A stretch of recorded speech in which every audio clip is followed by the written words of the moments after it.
Aba, ay tingnan nyo rin mga ariyo. Walan dyan na ay walastik pa oh. Pagkatapos ng umaating mong takbuhan, 1-1, 30-30. Na halos sa mahigit isang oras ang laro. Aba, ay nakuha pang maggana rin Yan ang sinasabi ko. Kapag ka ang iyong katawan ay sanay na sa takbuhan, malakas ng iyong resistensya, ay kaya pang maggana rin. Ay pag para lumakas ang iyong resistensya, ganyan ang gawin mo. Palakasin mo iyong core muscles, palakasin mo iyong abs. Sigurado ay 100% lalakas ang iyong resistensya. Pero syempre sasamahan mo rin ng kailangan na araw-araw kang tatakbo. Kung hindi ka man nagbabasketball, hindi kailangan mag-jogging. Kung hindi man nagja-jogging at gusto mo yung basketball, mas maigi. Dahil talagang mas matindi ang resistensyang ibibigay ng basketball. Dahil nandiyan yung lahat ng parte ng katawan ay gumagalaw. Ayan, si Eboy saka si Papa P. Aba, ay tinan naman ninyo. Ay ari mga mas bata pa sa akin, no? Ay kaya kong gawin ari mga ari. Kaya ari hindi sa pagmamayabang o sa pagpapasikat, ay ari gawin ninyo yung makipagsabayan sa mga kabataan. Tapos ay lagi nyong gawing huwag nyong kakatamaran yung sa basketball ay lakad-lakad laang. Makipagtakbuhan kayo, makisapagsabayan kayo sa takbuhan. Yan ang kagandahan kapag ka ikaw ay may kalarong bata. Talaga mapapatakbo ka, mapapasabay ka sa takbuhan. Ay sa edad ko 50, aba ay talagang ipeplex ko naman yung aking resistensya. Hindi man ako kasing galing ng mga kabataan, ay pero pagdating sa takbuhan, sa resistensya, ay nakakasabay pa kahit paano. Ay sabi ko nga sa inyo, ay sa edad kong ari tapos na ako sa pagalingan saka sa mga payabangan, ay hindi pala, tagang ari sa payabangan na lang ang matatanda. At yun nga araw ng Huwebes, ganda na naman ang line up may halong matanda, may halong bata na naman. At siyempre kaming dalawang mag-ama ay always present.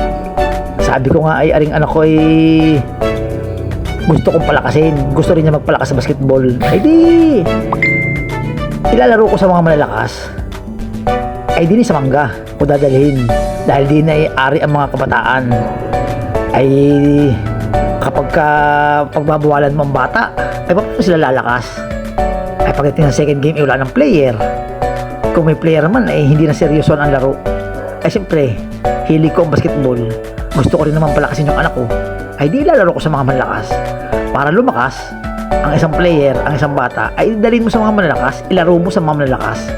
Ay yung anak ko ay nakikipagkaldaga na. Kaya di gusto-gusto rin siyang kalaro. Kahit sabihin mong medyo hilaw pa talaga, bata pa 18 pa lang. Pero saan ba nagsisimula yung magaling? Di siyempre doon sa mababa muna. At pagka lumakas naman ay maigi. Papasalamatan ako ng anak ko dahil laging nasama sa akin.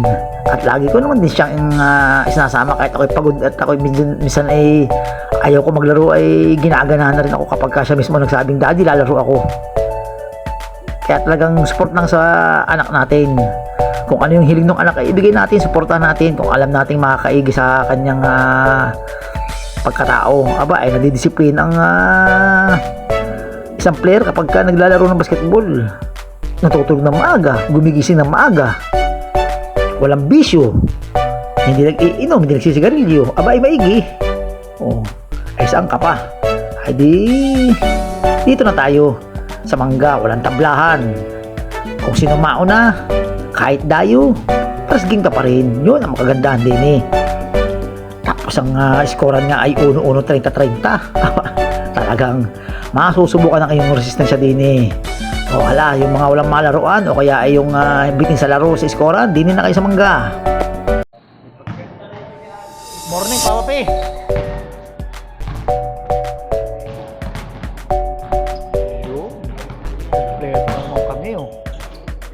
Stretching na.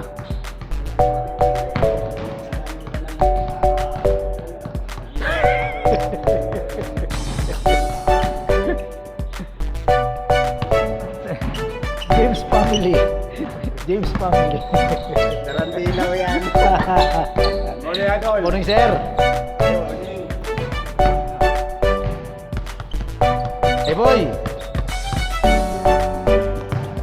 Alam mo na, ha?